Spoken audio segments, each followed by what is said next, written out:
President Obama has the ability, to inspire excellence in people's pursuits.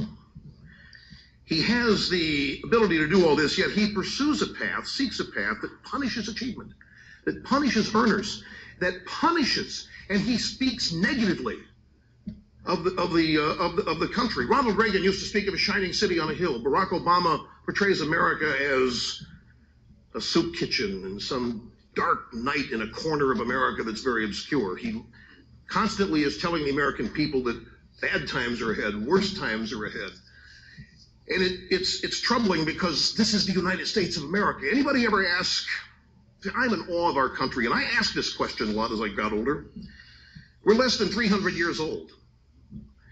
We're younger than nations that have been on this planet for thousands of years.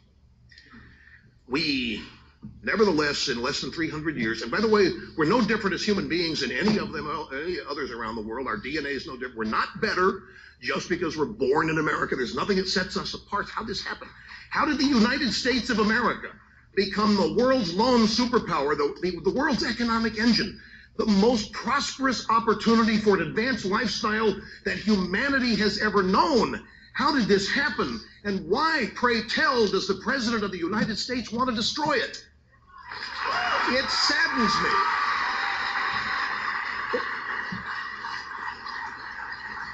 The freedom that we spoke of earlier. It's the freedom, it's the ambition, it's the desire, the wherewithal, the passions that people have that gave us the great entrepreneurial advances, the great inventions, the greatest food production, the human lifestyle advances in this country. Why shouldn't that be rewarded? Why is that now the focus of punishment? Why is that now the focus of blame? Why doesn't Mayor Bloomberg the other day, ladies and gentlemen, resisting his governor's call for an increased tax on the rich in New York, had some astounding numbers. 8 million people live in New York.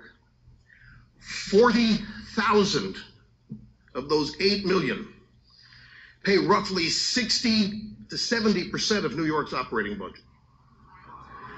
He was afraid that if he raised taxes on those people, some of them might leave.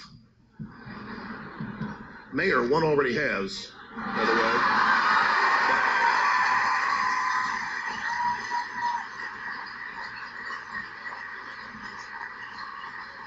Stop and think of this, though. Stop and think of this. 40,000 people out of 8 million. He's right. If 10,000 of them leave, or 5,000, they've got a huge problem.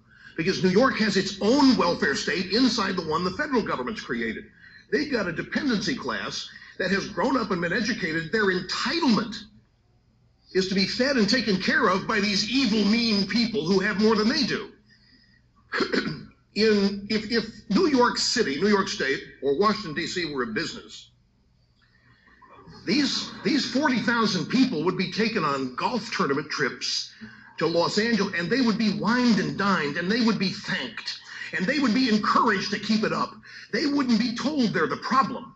They wouldn't be told, except there's, you know, I pride my accuracy rating. There is one other business where the customer is always wrong, and that's the media. Sorry about it. Yeah, sure. What, have you ever called them to complain about whatever they do?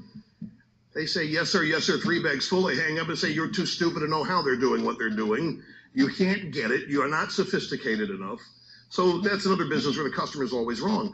But seriously, the people who have achieved great things, most of it is not inherited.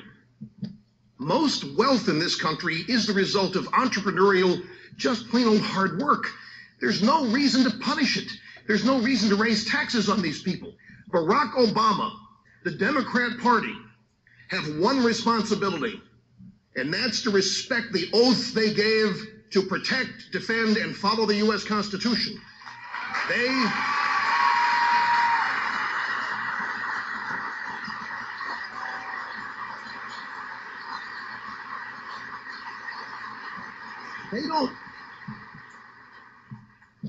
don't have the right to take money that's not theirs, and none of it is, from the back pockets of producers and give it to groups like Acorn, which are going to advance the Democrat Party. If anybody but government were doing this, it would be a crime. And many of us think it's bordering on that as it exists now.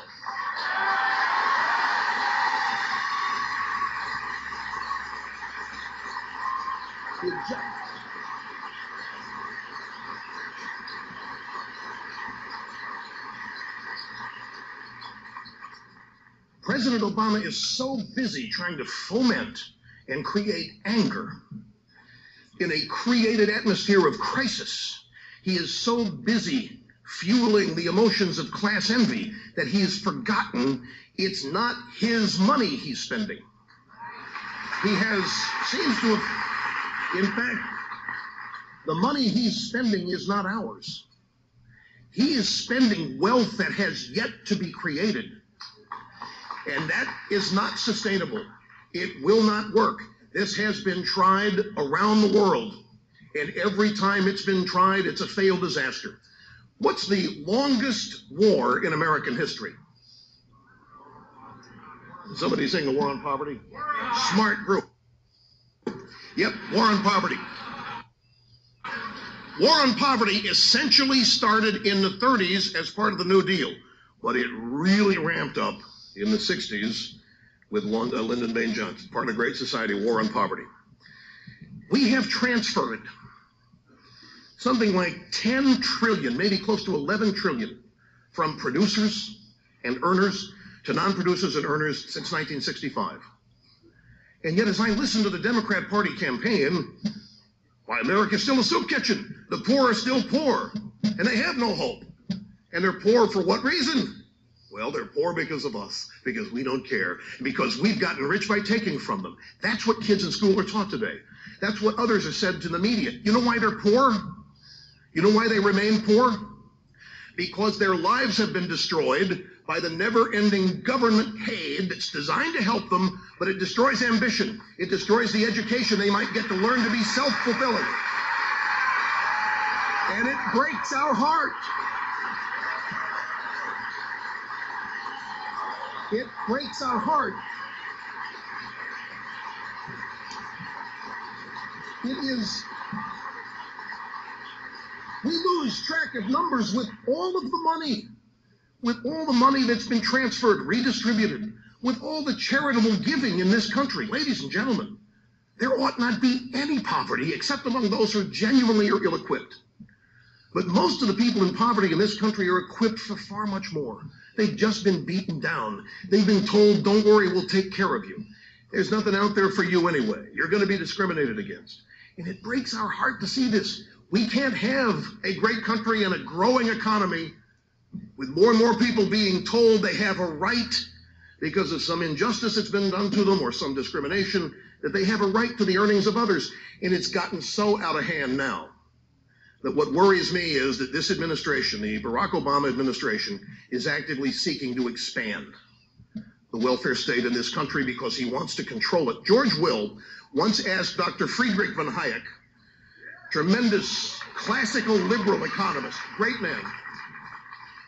George Will, in 1975, Dr. von Hayek, why is it that intellectuals, supposed smartest people in the room, why is it that intellectuals can look right at their windows, look at their own homes, their cars, look at their universities, and not see the bounties and the growth and the greatness of capitalism?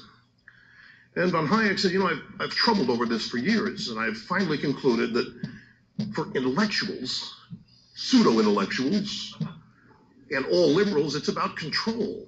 It's not about raising revenue. You think Obama has any intention of paying for all this spending?